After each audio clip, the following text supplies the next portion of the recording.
Comment on dit en anglais pour venir ici? Pour venir ici. Alright. So, voici comment on dit ça. Pour venir ici. Dans cette vidéo, mesdames et messieurs, vous allez voir avec moi la différence entre for et to. Comment les utiliser. Before going any further, ladies and gentlemen, make sure to subscribe and hit the bell icon for not missing any of our videos. So let's dive in. La différence entre for et to. Peut-être vous voulez traduire pour venir ici, for come here. Mais non, ce n'est pas for come. Vous allez voir comment dire ça. Well, on utilise for avec un nom. For. Par exemple, for Kindy. You see? For Kindy. For the student. Pour l'étudiant. Ça peut être un groupe de noms. For the student. For the student. Pour l'étudiant. Ou bien pour les étudiants. For the students. So, on utilise for avec un nom. Let's see. So, we can use for as well with an object pronoun. So, on utilise for avec un pronom d'objet.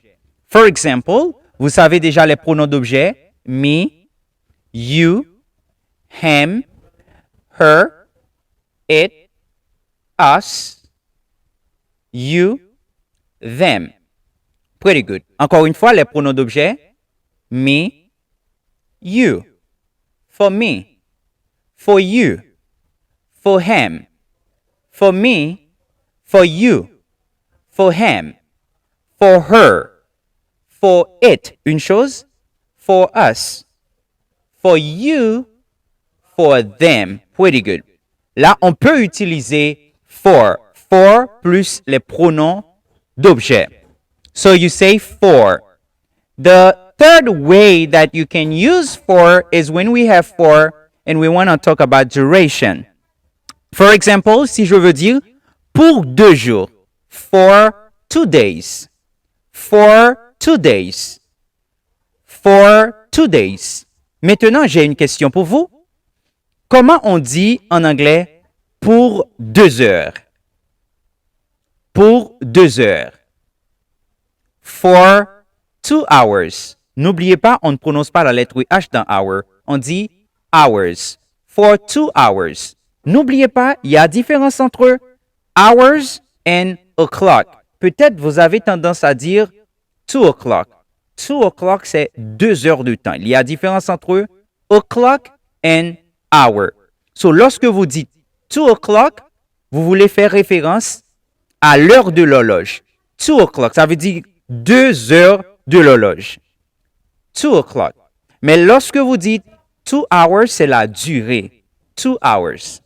So let's get back to the subject. Well, we say for plus duration. For 2 hours. For example, for 2 hours, pour 2 heures. On peut aussi utiliser for avec verbe, mais ça doit être avec la forme ing. So, n'oubliez pas, lorsqu'on ajoute ing dans un mot, cela ne veut dire pas que c'est la progression. On peut ajouter ing dans un mot pour former un nom avec le verbe. Par exemple, eating. Eating is good for you.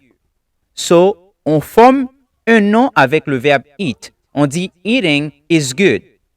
Walking is good for you. Walking. Listening.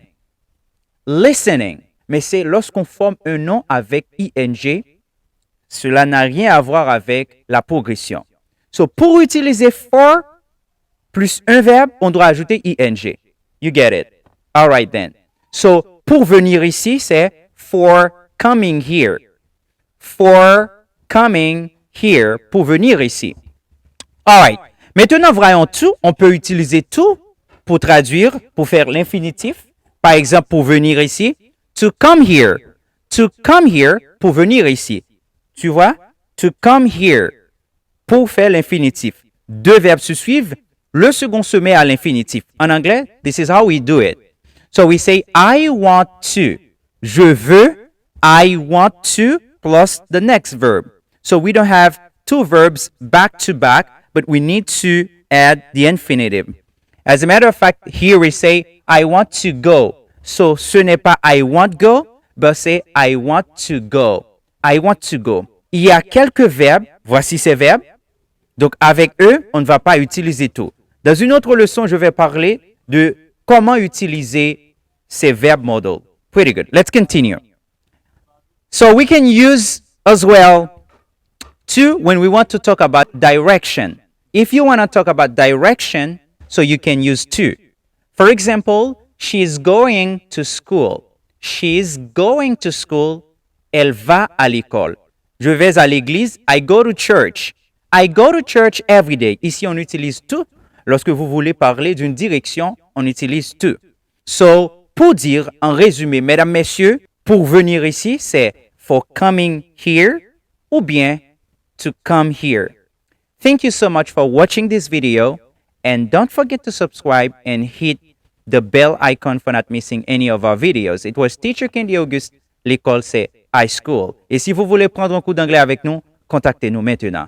Bye for now. Welcome to our comprehensive English learning program designed to take you from a beginner to an advanced level, with teacher Candy Auguste leading the way and brought to you by iSchool. Bienvenue dans notre programme d'apprentissage de l'anglais conçu pour vous accompagner depuis le niveau débutant jusqu'au niveau avancé sous la guidance experte de l'instructeur renommé Teacher Candy et en partenariat avec iSchool. Nous sommes ravis de vous présenter une expérience d'apprentissage enrichissante et immersive. Ce programme se divise en 3 niveaux, débutant, intermédiaire et avancé, afin de vous offrir un parcours d'apprentissage progressif et adapté à vos besoins. Pour vous aider à mémoriser efficacement les phrases clés, nous avons intégré une méthode novatrice de répétition rythmée utilisant des versions instrumentales musicales. Préparez-vous à prolonger dans l'anglais d'une manière innovante et captivante, tout en développant vos compétences linguistiques à chaque étape du voyage.